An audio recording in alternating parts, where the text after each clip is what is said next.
Dans un premier temps, bonjour à tous et à toutes. Moi, c'est Nicolas Robac. Ça fait 3 ans que je suis chez Extia en tant que consultant, chef de projet slash, PM et à côté de ça, je suis, effectivement, comme l'a dit Léa, militant, heu, sur de la santé, sur la santé sexuelle, pardon, la santé globale en général, heu, pour, différentes associations. Aujourd'hui, on va passer, pas mal de temps ensemble à parler d'un sujet important, mais encore trop souvent, entouré de tabous. Ce sont, les IST et la santé sexuelle, en général. Alors l'objectif aujourd'hui, c'est de vous informer, de vous outiller et de dédramatiser, le tout sans jugement et sans moralisation, ce sujet. Alors pour cela, je vous propose ce petit sommaire. Donc on va faire une petite introduction, rapide sur, pourquoi on en parle, aujourd'hui et autres. Ensuite, on va faire une grosse partie sur comprendre les IST dans sa globalité. On fera ensuite un focus sur les IST bactériennes, puis les IST virales, pardon, un focus sur le VIH et on verra tout un ensemble de bonnes pratiques avec une section questions-réponses où vous allez pouvoir me poser des questions et ensuite je vous présenterai quelques ressources et outils utiles que vous allez pouvoir réutiliser et qui seront à disposition avec la présentation, à la fin de ce meet-up.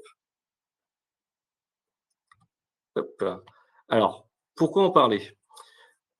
Tout simplement, pourquoi aborder les IST dans un cadre professionnel? Tout simplement parce qu'aujourd'hui, ça fait partie de la santé globale et parce que les IST sont fréquentes, plus fréquentes qu'on ne le pense et elles sont souvent, heu asymptomatique et le mieux on est informé, donc plus on va faire de dépistage, plus on fait de l'information, plus on fait une prévention qui est efficace et le but, c'est aussi d'éviter la stigmatisation par le biais, des mythes que la société a créés autour des IST, heu et autour des personnes qui, ont vécu ou entre guillemets «une infection», à une IST.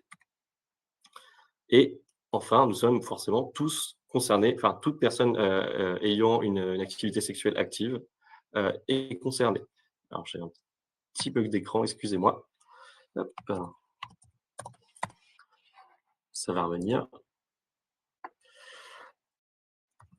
Hop. Alors, pour cela, je vais vous présenter quelques chiffres. Donc les chiffres sont en France et sont, sourcés par, tout ce qui est Santé publique France, VIH.org et SIDA Info Service. Donc, le premier chiffre, c'est 500 enfin 55 000 pardon, c'est le nombre de cas de chlamydia diagnostiqués en 2023. Donc c'est un chiffre qui peut paraître, minime par rapport à la population française, mais voilà, c'est un chiffre qui est quand même important et se suit avec ça, notamment les cas de gonorrhée diagnostiqués, donc 23 000 diagnostiqués en 2023. Ensuite, on a la syphilis qui est une vieille IST que tout le monde connaît, qu'on associe beaucoup au Moyen Âge, ou à des temps un peu plus reculés. Il y a quand même 5 800, cas de syphilis diagnostiqués en 2024 et c'est un chiffre qui est en recrudescence, depuis les années, 2010. On y reviendra un peu plus tard. Enfin, il y a 5 500 nouvelles découvertes de personnes séropositives en 2023. Donc c'est des personnes qui ont contracté le VIH, qui est le virus d'immunodéficience humaine, qui peut entraîner la phase SIDA. Mais pareil, on va en parler plus en détail, dans la partie focus, VIH. Aujourd'hui, on estime à peu près, 9 675 personnes qui vivent avec le VIH sans le savoir. Donc, c'est, une épidémie qui est encore cachée, un peu taboue, pour de multiples raisons. Et enfin, on estime à 40 le pourcentage de Français ayant une activité sexuelle active, ayant déjà effectué un dépistage d'IST. Donc ce chiffre veut dire quoi? Ça veut dire qu'aujourd'hui, 40 de la population française active, enfin ayant une sexualité active, a au moins fait une fois un dépistage au cours de sa vie. Alors un dépistage, ça veut tout et rien dire. Ça peut être juste un dépistage VIH ou un dépistage complet. Mais, on ne sait pas exactement, on n'a pas vraiment de données sur, si la personne reviendra, plusieurs fois au cours de sa vie ou autre. C'est trop compliqué à mettre en place étant donné que c'est quelque chose, qui est anonyme aujourd'hui et dans le bon sens, ça permet d'éviter toute, discrimination liée à la séropositivité. Bon. Alors, pourquoi, la stigmatisation augmente, les IST? Tout simplement parce que, selon Santé publique France et l'OMS, la stigmatisation est égale à propagation. Pourquoi? Tout simplement parce que ça crée une peur du jugement. Donc s'il y a une peur du jugement, on évite tout ce qui va être dépistage. Ensuite, une forme de honte, donc les personnes qui se font dépister et qui, se découvrent séropositives, peu importe le type d'IST, si on a honte et on va pas forcément, pouvoir en parler autour de nous et ni à ses partenaires. Ensuite, des non-dits. Forcément, si on n'en parle pas, et que, on a très peu d'informations dessus, on pourrait se dire: «C'est pas grave, ça arrive, je mets ça de côté» et ça peut se propager silencieusement. Aujourd'hui, la majorité des IST sont asymptomatiques, donc ce n'est pas visible et enfin, comme je l'ai dit un peu plus tôt, la stigmatisation est un frein majeur identifié par, hem, la Santé publique France et l'OMS. Donc ça va empêcher, toute, personne, ayant peu d'informations dans, dans son suivi médical et son traitement, sur les IST. Alors, comment déconstruire les idées reçues et promouvoir l'information fiable avec de la transparence? Alors tout simplement, déjà, on va parler avec un langage simple et neutre. Alors vous allez voir tout le long de ce meet-up, je vais parler de relations sexuelles, de pénétration, d'actes et de formes de pratiques et je vais pas utiliser des mots infantilisants ou des métaphores. Je vais pas utiliser l'abeille qui va butiner le pistil de la fleur ou autre. On va utiliser des mots scientifiques réels. Ensuite, c'est diffuser des sources fiables, notamment de Santé publique France, de l'OMS, de l'ONU-SIDA et autres, associations militantes.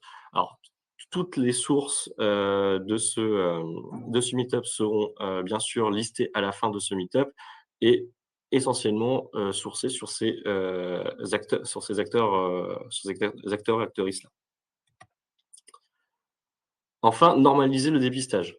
Aujourd'hui, on a vu le chiffre tout à l'heure, 40 des personnes ayant une sexualité active ont fait au moins un dépistage dans leur vie. Aujourd'hui, quand on a plusieurs partenaires au cours de sa vie, les recommandations sont de, se dépister au moins une fois par an. Heu, Tous les 6 mois, c'est le mieux et tous les 3 mois, en cas de, multiples partenaires, réguliers. Et enfin, encourager l'absence de jugement. Une personne qui nous partage sa séropositive selon son type d'IST ne doit pas être jugée. Au contraire, elle doit être accompagnée et enfin détraumatiser, oui, donc les IST, les infections courantes et gérables. Parce qu'aujourd'hui, la plupart des IST sont gérables. J'ai bien dit gérables, pas forcément curables, mais ils sont traitables et gérables. Alors pour cela, je vous ai mis quelques mythes, un peu à déconstruire, notamment, c'est une chose que j'ai revue beaucoup moi lors de mes actions militantes, c'est, ça se voit quand quelqu'un a une IST et pour vous dire, c'est faux. Dans la majorité des IST sont asymptomatiques. Et aujourd'hui, il y a aucun signe visuel qui sont fiables, à part sur quelques, IST, mais bon, pour des cas ultra prononcés. Les symptômes peuvent être vraiment discrets ou absents alors discrets parce qu'elles peuvent être sur des parties reproductrices, sur les parties génitales ou alors au fond de la gorge, heu, plutôt que sur l'épiderme en général. Et aussi, seul un test confirme qu'on a une IST ou non. Mythe numéro 2, le sexe oral, c'est sans risque. Alors ça, c'est pareil, c'est quelque chose que j'entends beaucoup. Malheureusement, c'est faux. Le sexe oral, ça transmet la gonorrhée, les chlamydia, la syphilis, l'herpès et l'HPV. Donc, l'HPV pour toutes les formes de papillomavirus. Ça peut aussi donner des infections à la gorge, autres que des IST classiques. Il y a un risque, augmenté, lorsqu'on a les amygdales fragiles, donc on a des micro-lésions, dans la gorge, dans la bouche, au niveau de la langue, au niveau des gencives. Mais pour cela, il y a de la prévention qui est possible, donc l'utilisation de digues dentaires, pour tout ce qui est, sexe oral avec des personnes à vulve ou, pour des rapports, bucco-anal, le préservatif et le lubrifiant. Alors oui, pardon, lubrifiant pourquoi? Parce que, bah, forcément moins de friction, moins de micro-lésions au niveau des muqueuses et du coup moins de facteurs de transmission. Mais on y reviendra un peu plus tard. Les préservatifs, ça protège de tout et bah, pareil, c'est faux. Alors, c'est très efficace contre les IST qui se transmettent par les fluides sexuels notamment ou le sang, mais c'est moins efficace contre les IST qui se transmettent peau à peau, comme notamment le papillomavirus ou l'herpès. De plus, l'usage du préservatif est aussi, il y a une façon de faire, ça dépend de l'usage. Donc, si on n'en met pas au début du rapport, notamment lorsque, il y a câlin et frottement, on peut, heu, développer un risque. On met pas forcément de préservatif à ce moment-là. Lorsqu'il y a une mauvaise lubrification aussi, mauvaise lubrification fait que friction et du coup, le préservatif peut sécher et se déchirer et enfin, c'est selon aussi la taille. Alors il y a des personnes à pénis, doivent utiliser notamment préservatifs à taille adaptée, à leur forme, à leur diamètre, à leur circonférence et cetera. Donc c'est hyper important de bien savoir heu, quel type de préservatif utiliser, par rapport à ses usages et enfin, l'usage d'un seul préservatif par rapport et par personne en cas de multiples partenaires au même moment. Heu, si, vous pénétrez 2 personnes différentes ou plus, il faut changer de préservatif à chaque fois que vous pénétrez une autre personne. Sinon, vous transmettez potentiellement des liquides sexuels sur votre préservatif d'un corps à un autre. Mythe numéro 4, une IST, c'est lié à un manque d'hygiène. Et bien pareil, c'est faux. La plupart des IST sont des infections biologiques et il n'y a aucune question d'hygiène à ça. Une IST peut toucher tout le monde, ça peut dépendre parfois des micro-lésions au niveau des contacts des muqueuses et pas du tout lié à la propreté et souvent, bah, la honte est un obstacle majeur aux soins. Donc non, ce n'est pas un manque d'hygiène et c'est quelque chose à déstigmatiser. Et enfin, la 5e qui est pour moi la plus importante à débunker, c'est, je ne peux pas attraper le VIH si je suis hétéro. Alors c'est bien sûr, c'est faux. Alors je l'ai vu de façon beaucoup plus péjorative et de façon plus homophobe, mais toutes les IST sont des infections biologiques et elles peuvent toucher tout le monde, peu importe le genre ou l'orientation sexuelle et ça, c'est important. Si vous voulez un petit chiffre qui peut, vous aider à enlever cette idée un peu reçue, sur la population homosexuelle, je dis bien population dans un sens sociologique. Aujourd'hui, 55 des nouvelles infections au VIH se fait lors des rapports hétérosexuels. Voilà.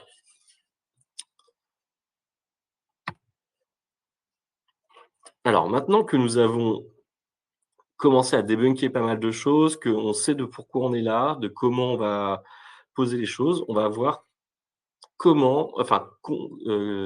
je vais vous transmettre ce que je sais au niveau des IST et comprendre les IST dans sa globalité. Alors déjà, qu'est-ce que c'est une IST exactement? Donc selon, SIDA Info Service, les IST ou infections sexuellement transmissibles sont des infections qui se transmettent principalement lors de rapports sexuels non protégés, vaginaux, oraux ou anaux, et peuvent toucher tout le monde, quel que soit l'âge, le sexe, le genre ou l'orientation sexuelle. Aujourd'hui, la plupart des chiffres que j'ai cités précédemment sont sur la population sexuelle active. On estime aujourd'hui que la population active, enfin sexuelle active est entre 15 et 85 ans. Voilà, une fourchette large, mais oui, il y a des vos enfants ou vos ados ont une sexualité. Désolé de vous l'apprendre, mais c'est comme ça. Alors, il y a 3 types d'IST. Donc il y a les infections bactériennes, les infections virales et ensuite les infections parasitaires. Aujourd'hui, on va essentiellement parler des infections bactériennes et virales, car ce sont les plus communes. Car aujourd'hui en France, nous avons la chance que les infections, parasitaires représentent moins d'1 des cas de contamination en termes d'IST. Mais je vais quand même en lister quelques-unes pour l'exemple. Alors, au niveau des infections bactériennes, nous avons les chlamydia et la gonorrhée, donc qui sont les plus connues. Ensuite, pour les infections virales, nous avons bien sûr le VIH, donc le virus d'immunodéficience humaine. Nous avons les HPV, donc toutes les formes de papillomavirus. Alors le VHB et le VHC, donc pour, virus de l'hépatite B et de l'hépatite A, de l'hépatite C pardon, excusez-moi. L'hépatite, A, n'est pas considérée comme une IST. Nous avons aussi la syphilis et l'herpès, aussi bien l'herpès génital que buccal. Pourquoi l'herpès buccal est considéré comme une IST? Parce qu'aujourd'hui, elle est aussi transmissible par la voie, par les rapports bucco-génitaux, tout simplement. Et en termes d'infections parasitaires, nous avons la gale et les morpions, tout simplement. Alors, pourquoi aujourd'hui les IST se propagent hyper facilement? Donc c'est, des facteurs, on a identifié 5 facteurs qui accélèrent notamment la transmission aujourd'hui en France. Dans un premier temps, bah, le fait que ce soit asymptomatique, on s'en rend pas forcément compte. Donc, forcément, bah, si on fait pas de dépistage ou qu'on n'est pas, on se fait pas suivre dans sa sexualité, par un médecin ou par un système de santé alternatif, via, les infirmières, les gynécos et cetera, bah, on ne peut ne pas voir, que nous sommes séropositifs. Ensuite, le manque d'infos. Aujourd'hui, il y a quelques années, il y avait encore des cours dans heu, des cours de SVT sur la santé sexuelle, et sur la reproduction. Aujourd'hui, ça se fait de moins en moins dans les écoles, pour des raisons diverses, qui sont souvent controversées et parce on a peur que les enfants, apprennent trop tôt leur sexualité, alors ça a été prouvé scientifiquement que plus tôt on en parle avec un langage adapté, plus les personnes plus les ados, les enfants et les ados sont informés et du coup, ont une, vie sexuelle beaucoup plus responsable. Donc manque d'infos aussi, au quotidien, sur les avancées, sur ce qui est possible et cetera. Même aujourd'hui, les médecins, ne sont pas forcément formés à la vie sexuelle. Même les gynécos ne sont pas, forcément ce n'est pas une formation obligatoire, c'est une formation optionnelle. Donc oui, ça peut faire peur, je vois les réactions, mais malheureusement, c'est comme ça. C'est pour ça qu'il y a des associations militantes qui luttent contre ça en permanence. Donc ce qu'on disait aussi un peu plus tôt, le dépistage qui est trop peu fréquent, surtout qu'aujourd'hui, depuis les années 90, les Français, Françaises actives, multiplient leurs partenaires, de plus en plus. C'est un fait sociétal. Heu, on s'épanouit plus sexuellement, donc on a plusieurs partenaires au cours de nos vies. Mais malheureusement, on fait pas assez de dépistage. Comme je disais tout à l'heure, il faudrait faire un dépistage, tous les 6 mois ou tous les ans, si nous avons plusieurs partenaires. Après, si vous êtes dans une relation, mononormée ou, avec une exclusivité sexuelle, faire un test avant et pendant, ça ne coûte rien. Parce qu'aujourd'hui, on sait qu'il y a des relations extraconjugales et il ne faut pas avoir peur de faire des tests régulièrement, même si dans ce cadre-là, ça peut arriver. Ensuite, bah, forcément les tabous et la stigmatisation. Donc c'est, une personne séropositive, qui ne s'assume pas ou qui n'est pas bien informée va être stigmatisée et du coup va, heu, ne pas savoir agir correctement et potentiellement, avoir des rapports à risque. Ça arrive. Ou alors tout simplement, bah, parce que c'est tabou dans la famille, parce que culturellement ou au niveau de l'éducation, bah, je n'ai personne à qui en parler, je ne sais pas comment faire donc du coup, bah, indirectement je fais propager, hem, mes IST. Et enfin, bah, on s'est rendu compte que les infections bactériennes se transmettent de plus en plus facilement. En fait, les bactéries évoluent de plus en plus, vite, Il y a une forte recrudescence, des transformations au niveau des gonorrhées et des chlamydia notamment, où, les formes, changent de plus en plus et du coup, il y a une résistance médicamenteuse qui se fait de plus en plus. Alors maintenant qu'on sait les différents facteurs de transmission, on va voir quels sont les vecteurs de transmission. Alors, toutes les IST se transmettent via un ou plusieurs vecteurs de contamination. Donc dans un premier temps, nous avons les fluides sexuels, donc le sperme, les liquides séminales, les sécrétions vaginales et les sécrétions anales, tout simplement. Ensuite, nous avons le sang avec, via les coupures, des lésions, si je parle par exemple, de fellation profonde, avec une personne, avec une personne à pénis dans une gorge, ça peut créer des lésions et du coup des coupures, si c'est pas lubrifié. Pareil au niveau des rapports analo-vaginal ou alors une pratique, diverse qui met à niveau du sang à l'air libre, du sang à sang, ça peut, créer, des petites complications. Ensuite, les contacts muqueuse à muqueuse. Donc, quelles sont les muqueuses de votre corps? Tout ce qui va être, bouche, gencive, gorge, vagin, rectum, gland et tout ce qui est méa urinaire. Quand je dis méa urinaire, ça va être tout l'appareil urinaire. Donc, on va le voir notamment avec les chlamydia, ça peut remonter jusqu'à la vessie et créer des complications, un peu, pas très fun, on va dire.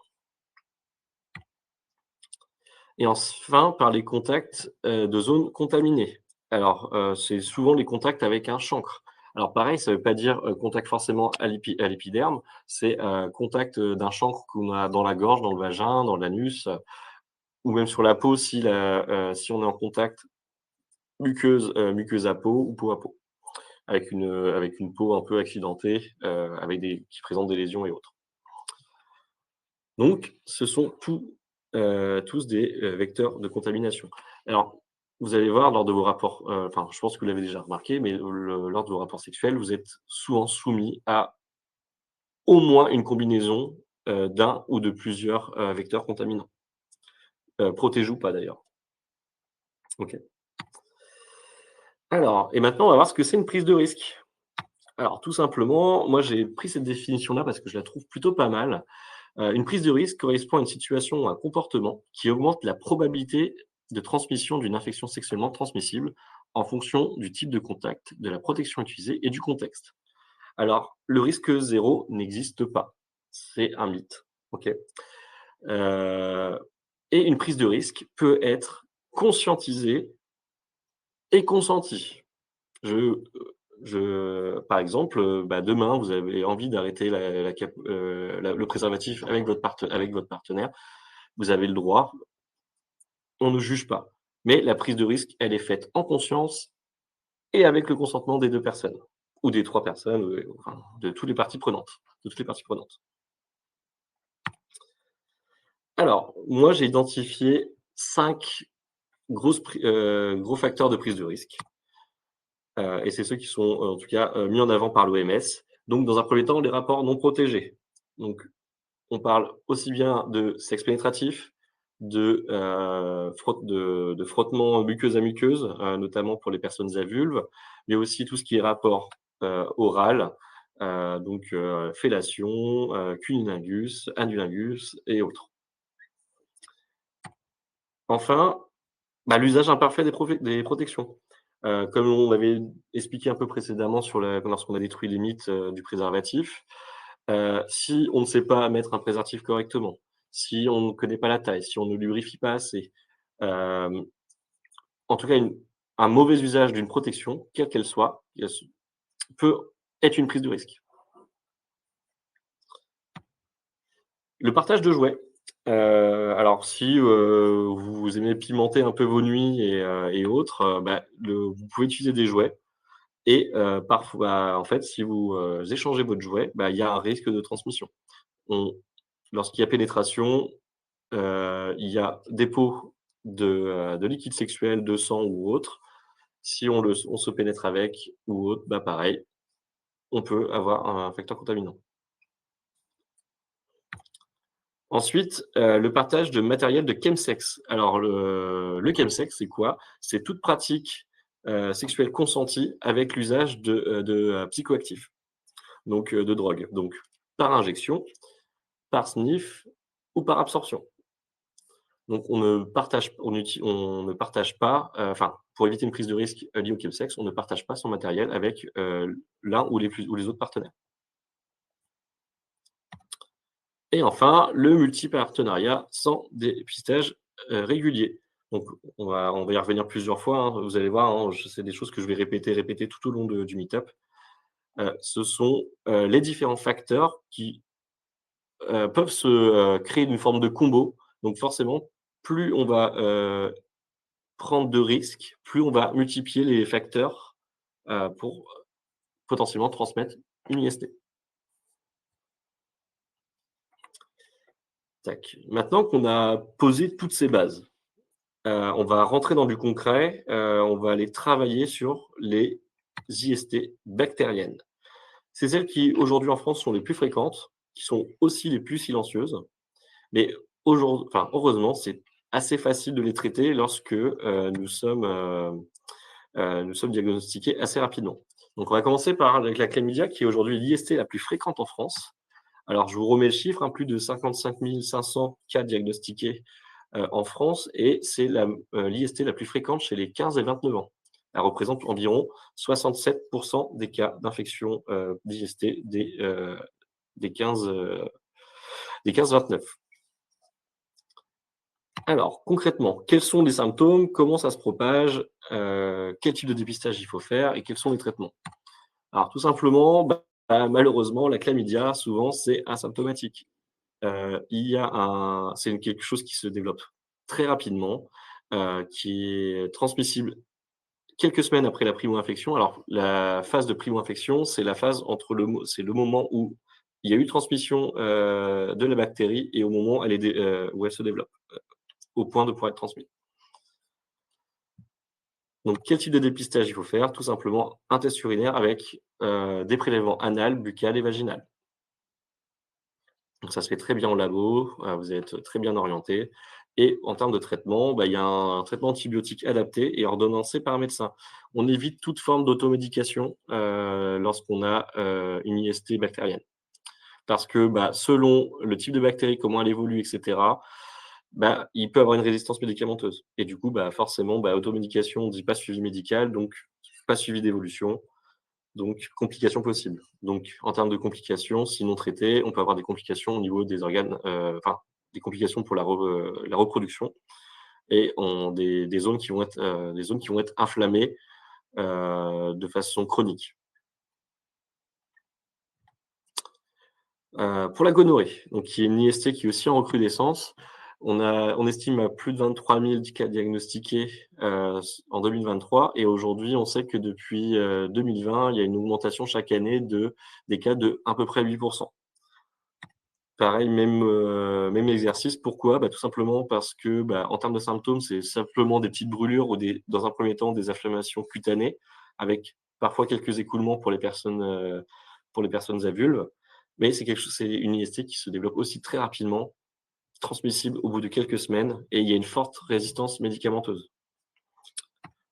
Un dépistage, donc c'est les mêmes dépistages que pour, les chlamydia, donc test urinaire, prélèvement et aujourd'hui le traitement, donc antibiotiques avec injection médicamenteuse. Donc c'est, selon les formes de la gonorrhée, ça peut être une ou plusieurs injections, au niveau des fesses, pour l'anecdote et enfin, bah, vous allez, si c'est pas traité, vous allez avoir, une prolifération, pardon, des symptômes, donc brûlure, inflammation cutanée et de plus en plus d'écoulements. Pour la syphilis, donc infection ancienne mais toujours d'actualité, elle est en forte recrudescence, hein, plus de 23 de personnes qui chopent la syphilis, chaque année. En 2023, on estime à, 5 800, cas diagnostiqués, sachant que, l'épidémie cachée de syphilis, est estimée à aujourd'hui, heu, 12 000 personnes en France, si je dis pas de bêtises. Donc, ça augmente encore. parce que, aujourd'hui, c'est quelque chose qui se traite assez bien. Donc quels sont les symptômes? Donc il y a 3 phases d'évolution. Dans un premier temps, il y a un chancre, qui va se former sur la peau ou sur une muqueuse. Ensuite, le chancre va se propager, donc il va prendre, plus de place, il va se développer de plus en plus et ensuite il y aura une atteinte du système sanguin, et ça peut créer des complications type anémie et cetera. Ça se développe très, très rapidement et on est, la phase de primo-infection, c'est là où on est le plus susceptible de le propager. Donc ça met quelques jours à se développer et au bout de quelques jours, vous êtes hyper infectieux. Et on peut le dépister que via un test sanguin. Donc même si vous avez des chancres, alors en fait, ça ressemble énormément à d'autres problèmes de peau comme le psoriasis, et cetera. Donc allez vous faire dépister, un test sanguin et vous êtes sûr que ce n'est pas la syphilis ou enfin que c'est la syphilis ou pas. Pareil, traitement antibiotique ordonnancé par un médecin, il y a pas forcément d'injection de pénicilline, enfin c'est, injection de pénicilline parfois, dans des cas beaucoup plus avancés. Et 6 risques non traités, donc complications reproductives, anémie, et autres types de maladies liées, au sang, notamment. Pardon. Maintenant qu'on a vu la partie un peu, bactérienne et curable, on va passer aux IST virales. Alors ce sont des infections qui, dans 95 des cas, restent dans le corps, mais qui se gèrent très bien avec le suivi moderne. Donc pas de panique, si demain vous découvrez votre séropositivité à une IST virale, il y a des traitements possibles pour prévenir le maximum de symptômes. Et on va commencer par l'IST la plus répandue et pourtant la moins connue, du grand public, je trouve, les papillomavirus. Aujourd'hui, 80 des femmes et probablement autant d'hommes contracteront un HPV au cours de leur vie, selon le site amélie.fr. Alors, ça veut dire quoi? Pourquoi 80 des femmes et probablement autant d'hommes? Parce qu'aujourd'hui, malheureusement, ces tests-là, on ne le fait essentiellement que sur les femmes. Pourquoi? Parce que, c'est, les femmes qui ont le plus de complications liées à certaines formes de, papillomavirus. Par contre, les hommes, peuvent le contracter, mais on a énormément moins de chances de développer des complications liées à ça. C'est ce qui fait un peu, du mal en fait à l'avancée scientifique de cela parce que, du coup, on oriente tout vers les femmes et pas vers les hommes. Et vous allez voir avec les différents, informations que je vais vous projeter là. Donc aujourd'hui, il y a plus d'une centaine de choses différentes. Elles peuvent favoriser donc du coup le développement de condylomes et de lésions précancéreuses. Donc ça peut favoriser les facteurs de développement du cancer du col de l'utérus, enfin pour le plus connu. Et c'est vraiment quelque chose de très, très important, aujourd'hui. Je crois que, la plupart des canc c'est 65 des cancers du col de l'utérus sont liés à un papillomavirus. Donc aujourd'hui, les dépistages se font via frottis et test HPV. Malheureusement, c'est très peu accessible pour les hommes parce que, en fait, tout simplement, la médecine moderne fait que, si ça touche à l'homme, on évite, enfin, du coup, d'un côté, sexuel. Donc forcément, c'est, les femmes qui trinquent parce que les frottis, ce n'est pas forcément très sympa à vivre, peu importe qui vous le fait, que ce soit un gynéco ou une sage-femme.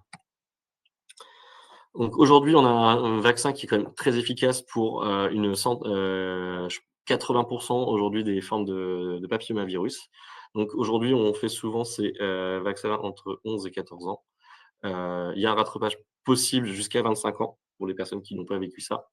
Et en France, notamment, malheureusement, ce vaccin est accessible essentiellement aux personnes à vulve.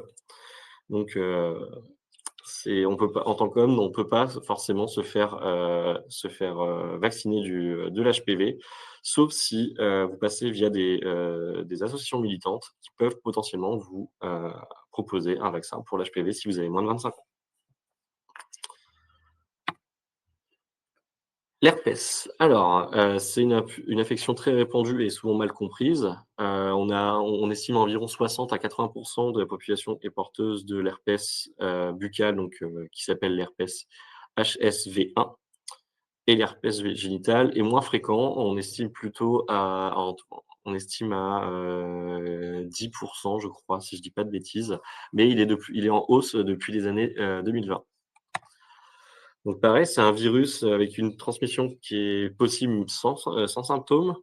On peut avoir certains symptômes qui sont, poussées de, des boutons de fièvre, heu des poussées qui vont être liées au stress, à la fatigue, aux baisses aussi, une baisse immunitaire et surtout ce sont des virus qui ont, des phases dormantes qui peuvent être, endormis pendant des années. Donc vous allez avoir zéro symptôme, et du coup, pas forcément de facteur de transmission.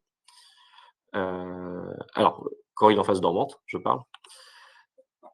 Le dépistage se fait par un test sanguin et aujourd'hui, on n'en guérit pas. Donc c'est incurable, mais on a des traitements qui diminuent la fréquence d'apparition, des éruptions cutanées et l'intensité, des symptômes. Et il y a des études qui, commencent à se développer sur la possibilité d'avoir un traitement qui permette de ne pas le transmettre. Donc ça, c'est plutôt une bonne nouvelle. Donc, les résultats sont prévus pour 2027, je crois. Alors les hépatites B et C, donc c'est des virus à surveiller. Alors, en France, on est à 55 cas pour 100 000 habitants. C'est le taux estimé des personnes diagnostiquées positives pour l'antigène, de l'hépatite B. Alors l'antigène, c'est une partie de la cellule, qui compose le virus. Donc on teste l'antigène. Pour l'hépatite C, on estime plutôt à 50 pour 100 000 et là, on teste les anticorps générés par enfin les générés par le corps humain pour voir ça. Alors pourquoi c'est à surveiller? Parce qu'il y a une recrudescence notamment, de l'hépatite B et de l'hépatite C en France, enfin et dans le monde en général. Ça se transmet très facilement et aujourd'hui, le virus notamment de l'hépatite B peut devenir une infection chronique. Donc il y a un suivi nécessaire, donc c'est incurable, mais on vit très bien avec aujourd'hui. Heu, Contrairement au VHC qui est alors transmission surtout sanguine, donc moins sexuelle, mais en cas d'acte sexuel avec, traumatisant avec, entre guillemets, donc avec, notamment pénétration profonde, mal lubrifié et cetera, donc micro-lésions, sang et cetera. C'est possible de le transmettre via voie sexuelle, mais c'est vrai que c'est, une minorité des cas. Le dépistage, donc c'est le même test sanguin, donc on va juste tester l'un au niveau de l'antigène, l'autre au niveau de l'anticorps. Tac. Vaccin oui, le vaccin pour l'hépatite B est obligatoire en France. Donc c'est, ce que je disais plus tôt, c'est incurable, mais un suivi médical régulier permet de réduire, les complications. Alors que le VHC, on peut le guérir dans 95 des cas. Alors, on va faire le petit focus sur le VIH. J'essaie d'aller au but. Alors, les chiffres officiels du VIH. Alors on l'a vu tout à l'heure, 5 500 nouvelles découvertes de séropositivité en 2023, selon Santé publique France. Il y a, ouais, il y a environ 10 000 personnes, qui vivraient avec le VIH aujourd'hui sans le savoir en 2024, donc ce qui est énorme. Et la plupart, aujourd'hui, ne sont pas, liés à ce qu'on a vu tout à l'heure. Donc ça le facteur de transmission se fait notamment chez les personnes hétérosexuelles, donc ça dans 55 des cas. Aujourd'hui, il y a quasiment 60 000 personnes qui sont sous PrEP, qui est un traitement, préventif, qui vous permet de pas, attraper le sida. Donc c'est un traitement à prendre en continu. J'en parlerai un peu plus tard, dans cette présentation. Et enfin, ce qu'on parlait tout à l'heure, il y a que 40 des nouveaux diagnostics en France qui sont faits, enfin des diagnostics qui sont faits, en Île-de-France. Donc 40 des personnes qui ont découvert leur séropositivité sont en Île-de-France. Forcément, c'est la zone, en France où il y a le plus de concentration humaine. Donc forcément, plus de gens qui font le dépistage. Alors, comment il se transmet et comment il se transmet pas? Alors le VIH se transmet par rapport sexuel avec fluide non protégé, via le sang, ou via le matériel partagé. Alors aussi bien les jouets que, le matériel de chemsex. Il y a aussi la possibilité de transmettre de la mère via l'enfant, mais c'est évitable, aujourd'hui avec un traitement.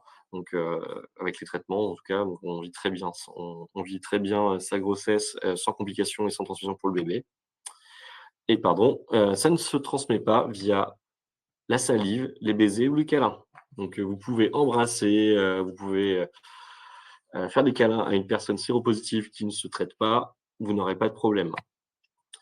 Ensuite, bah, non, vous ne pourrez pas choper le VIH, sur des toilettes ou des objets qui sont à l'air libre. Pourquoi? Parce que le VIH, rési enfin ne tolère pas, l'air ambiant. Il faut un liquide contaminant. Donc si le liquide s'assèche, vous ne pouvez pas, le virus est détruit. On ne le transmet pas via des piqûres d'insectes, c'était une idée reçue, que beaucoup pensaient, avoir. Bah, forcément un moustique, qui, suce le sang et qui, va piquer quelqu'un d'autre, non, ne peut pas, être un vecteur de transmission pour le sida, enfin pour le VIH, pardon. Et enfin le toucher, la transpiration, ce n'est pas considéré comme des fluides, enfin des vecteurs contaminants, en tout cas. Alors, les outils modernes de prévention. Alors, je vous ai mis une infographie qui est top. Donc, il y a la PrEP, donc le traitement, de prévention pour le VIH.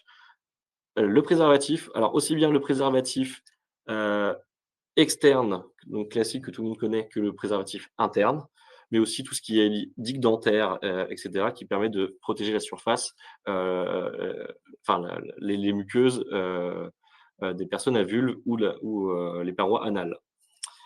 Ensuite, il y a le TPE. Le TPE, c'est le traitement exposition. Donc c'est, vous avez, demain, vous avez une pratique à risque, consentie ou non. Vous avez 48 heures pour aller aux urgences, pour, faire un t prendre un traitement post-exposition et vous n'aurez pas, vous aurez un suivi après derrière, pendant quelques semaines, mais vous ne pourrez pas, contracter le VIH. Ensuite, bah, forcément le dépistage.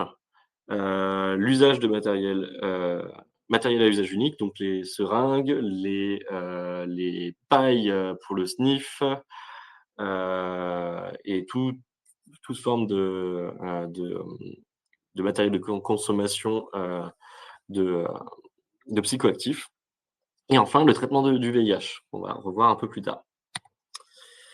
Alors le dépistage. Aujourd'hui, il y a 3 types de dépistage. Il y a les dépistages TROD qui sont des tests, rapides d'orientation, diagnostique.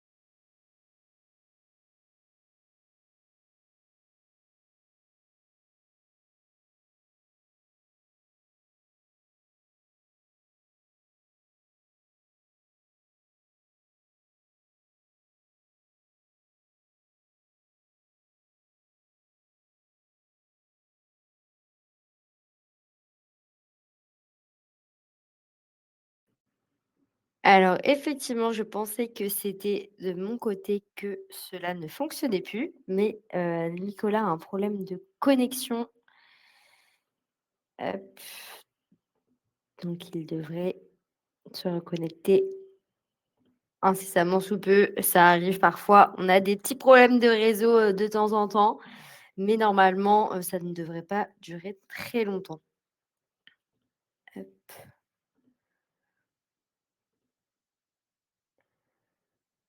En tout cas, si vous avez des questions, n'hésitez pas à les poser directement dans l'onglet chat, du coup en bas sur votre droite.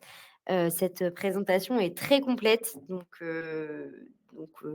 normalement, les questions, les plus simples, ont été, plus ou moins répondues. Mais voilà, n'hésitez pas à poser vos questions, en attendant, que Nicolas, puisse retrouver sa connexion.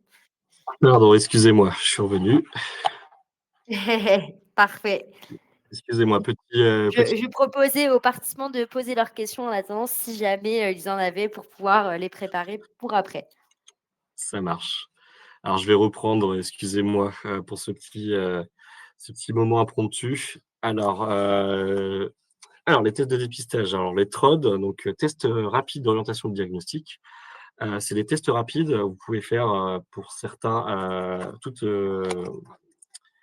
les IST qui se testent par le sang, faire un test en 45 minutes, pour le VIH, les hépatites et la syphilis notamment. C'est souvent utilisé en association et c'est chez certains médecins, pour, faire une orientation diagnostique. Alors vous allez savoir si vous êtes, potentiellement positif ou négatif, heu, aux, heu, aux IST, heu, testés. Ensuite, vous avez, le test ELISA, qui est aujourd'hui le test sanguin, qu'on réalise en fait en labo ou en Cégide. Donc c'est le plus connu qui vous permet de, tester 80 des IST. Donc c'est, celui qui est le plus moderne à ce jour. Et enfin, les autotests, qui sont en fait, un TROD, mis à disposition à la population, qu'on peut trouver en pharmacie et aussi dans les associations, qui est une aide au diagnostic aussi. Donc c'est disponible en pharmacie, dans certaines pharmacies, ça coûte entre 20 et 30 €, le test et pareil, vous avez les résultats en, 45 minutes. Qu'est-ce que je peux dire sur les dépistages en plus? Alors effectivement, aujourd'hui en France, depuis 2024, les dépistages en labo sont, disponibles sans présentation d'ordonnance et sans avance de frais. Pour les IST les plus communes, donc VIH, hépatite, B et C, syphilis, chlamydia et gonorrhée. Pour tout ce qui est HPV et cetera, il faudra, des avances de frais, mais c'est remboursé par la mutuelle. En termes de prévention biomédicale, donc on a parlé tout à l'heure de la PrEP, et du TPE, mais on peut parler aussi du TASP, qui est le traitement aujourd'hui, plus connu sous le nom de trithérapie pour, le VIH. Alors la PrEP, c'est un médicament préventif donc pour les personnes séronégatives. C'est efficace à 99 lors d'une exposition sexuelle non protégée et aujourd'hui, elle peut être prescrite par les médecins, les Cégides et les hôpitaux en général.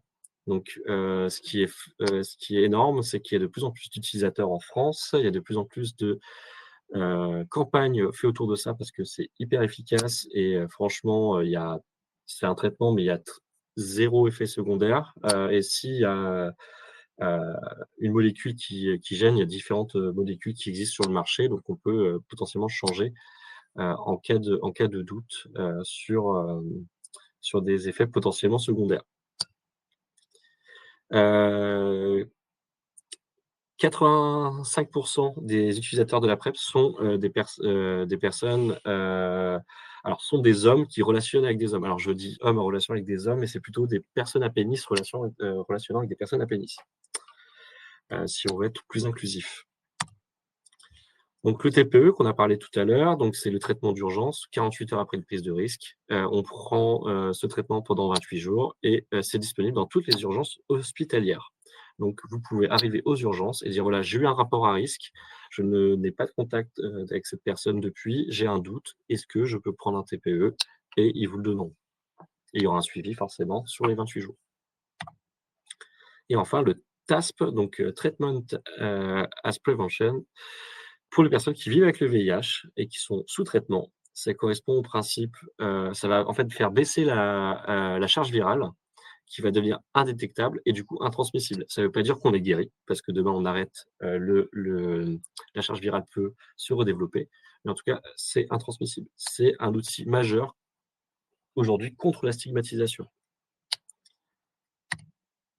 Donc pour revenir sur le I égale I, donc indétectable, intransmissible, c'est une invention scientifique majeure qui a, quelques années, hein. Donc, on va traiter directement sur la charge virale. Donc, on va réduire au maximum la charge virale du VIH. Et en fait, on a remarqué que, bah, quand la charge devient indétectable, on ne peut pas transmettre. Donc, tout simplement, c'est, une avancée majeure, pour, à la fois les personnes séropositives parce qu'ils peuvent avoir une sexualité, sans, sans être stigmatisé et sans peur aussi, parce que la crainte de transmettre, heu, en cas de, rapport à risque, en cas d'accident, on pouvait potentiellement croire qu'on allait, transmettre le virus et en fait aujourd'hui ce n'est pas vrai. Personne sous traitement ne peut pas transmettre le VIH, peu importe la prise de risque. Donc, je vous ai mis quelques images de la campagne, que je pense que vous avez déjà vues. Alors il y a différentes associations, hein, notamment, le SIDAction, le, AIDS, notamment, qui ont, lutté et qui ont permis de développer en tout cas les avancées, scientifiques et la déstigmatisation des personnes séropositives, utilisant le TASP.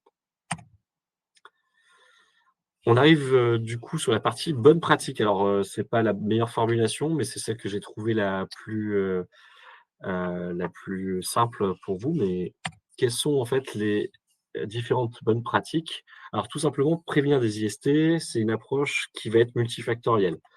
Le risque zéro n'existe pas, heu, parce que, bah, c'est pas parce que vous prenez la PrEP que vous pouvez pas, transmettre d'autres IST. C'est pas parce que, vous vous avez mis une capote une fois que, vous pouvez pas transmettre autrement. On a vu, il y a différents facteurs risques, il y a différents vecteurs, de transmission. Donc il faut le prévenir au maximum. Donc c'est pareil, on essaie de multiplier de façon consciente les facteurs de protection. Donc on se protège, on essaie de se protéger pendant les rapports. Pareil, c'est une prise de conscience, hein, c'est pas un jugement. C'est pas je dis voilà, il faut se protéger. Quand je dis: «Il faut se protéger», c'est il faut prendre connaissance de ça pour se protéger. Donc préservatif, digue dentaire, alors préservatif interne, externe, digue dentaire et le lubrifiant. Le lubrifiant permet de, éviter le frottement, du coup, on évite les microlésions, donc moins de microlésions, moins de facteurs contaminants.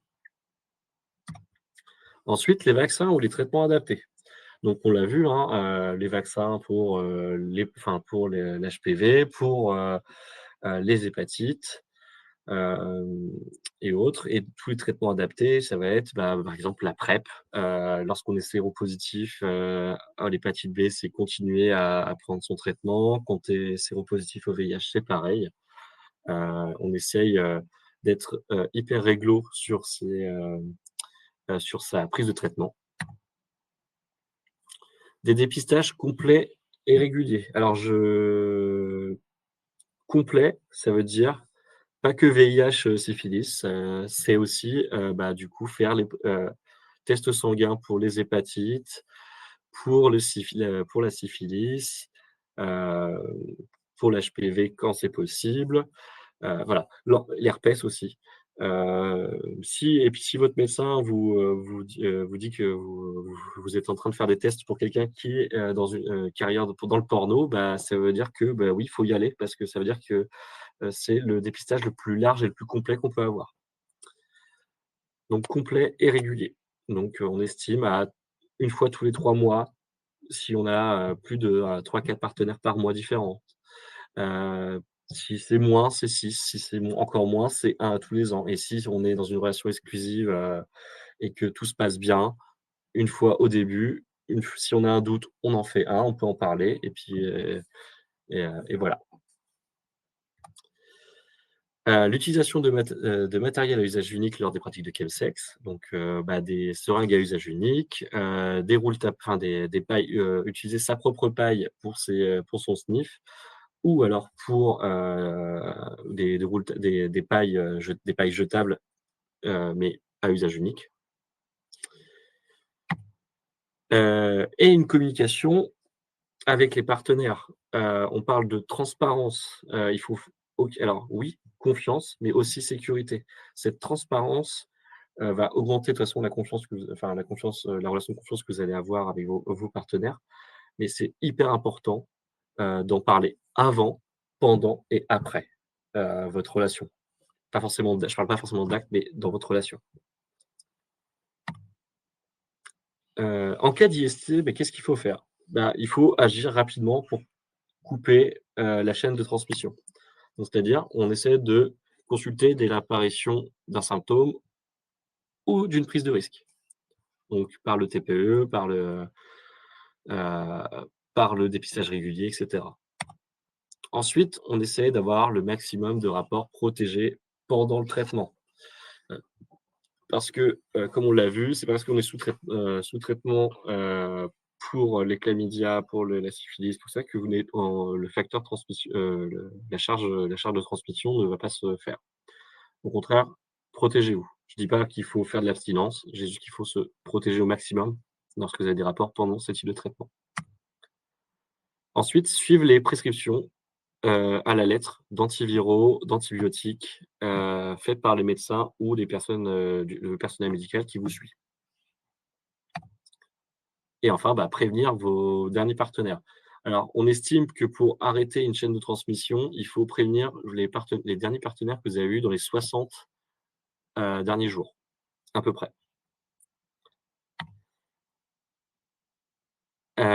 Alors les outils et les ressources, alors je vais vous les présenter tout de suite et on passera aux questions après. Alors où se faire dépister? Donc dans les Cégid, c'est gratuit, anonyme, avec ou sans rendez-vous selon les grandes villes. Vous pouvez faire quasiment tous les types de dépistage et en plus de ça, vous allez avoir un personnel soignant qui va vous accompagner, vous conseiller et vous potentiellement vous proposer la PrEP. Les laboratoires d'analyse, donc on a vu sous ordonnance qui sont remboursés et sans ordonnance, voilà, selon heu, avec des avances de frais selon le type de dépistage que vous faites. Et ensuite, les médecins généralistes ou les sages-femmes, heu, pour les personnes qui vivent avec le VIH sous traitement, voilà, on essaie de continuer à généraliser le combat, auprès des médecins, pour qu'ils se forment, pour, qu'ils délivrent plus facilement des ordonnances pour les personnes, pour tous les types de personnes.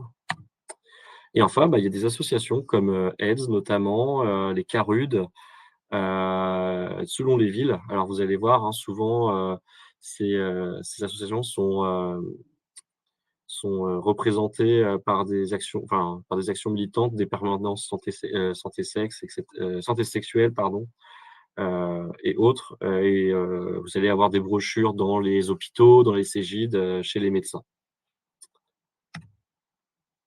Quelques outils pratiques, donc les autotests VIH, donc on a pu les voir, donc c'est gratuit en association et trouvable dans certaines pharmacies. Tout ce qui est préservatifs et protection gratuite et remboursée. Alors pour les moins de 26 ans, les préservatifs externes est remboursé sous ordonnance et est gratuit, pour les moins de 26 ans. Tout ce qui est préservatif interne et digue dentaire, on peut les trouver en pharmacie, mais on peut les trouver gratuitement dans les associations ou dans les plannings familiales. Quelques applications utiles, alors, Sexe et santé, qui est une super appli, pour, poser le maximum de questions sur sa sexualité et sa santé sexuelle. SIDA Information Service, donc ça, c'est aussi, une super application pour, toutes les infos liées au sida. PrEP-Dial, pour la prise de rendez-vous et la prise d'informations sur tout ce qu'il y a à la PrEP. Et vous avez des guides officiels qui sont, téléchargeables ou, consultables sur internet, notamment les livrets HPV-IST de Santé publique France ou de différentes associations et notamment les, brochures Cégid locales et d'autres, brochures d'associations militantes. Si vous voulez aller plus loin, dans votre compréhension des IST et cetera, il y a plusieurs, médias. Je vous ai proposé les vidéos de Dr Nozman et de Charlie Danger sur les HPV, le microbiote infection et surtout sur la santé sexuelle de Charlie Danger, qui sont des super, youtubeurs qui vulgarisent très, très bien, ces sujets-là. Il y a des vidéos de l'OMS, notamment la capsule éducative pour le VIH et les IST en général, qui est plutôt pas mal. Ensuite, en termes de podcast, le podcast Queer, qui est un podcast LGBT, qui est, militant et politisé, mais qui se base sur des sources, qui se base sur des sources, officielles, qui font énormément d'informations de prévention. Transfert, alors il y a des témoignages, sur les podcasts Transfert. Alors j'ai plus les épisodes, mais je vous laisserai, feuilleter parce qu'il y en a plusieurs. Le cœur sur la table, qui parle de sexualité et de liberté relationnelle. Donc forcément, qui dit liberté relationnelle dit aussi prévention, au niveau des IST et cetera. Et enfin, bah, quelques articles, les dossiers VIH et IST sur VIH.org, le guide de l'OMS, alors pour ceux qui sont à l'aise avec l'anglais médical, Sexual Health, et le livret de Santé publique France et les différents bilans qui sortent chaque année autour de ça. Et puis voilà, quelques accompagnements aussi pour aide et confidentialité pour SIDA Info Service, le planning familial, les associations locales selon les régions et les différentes sources. Et on peut passer aux questions.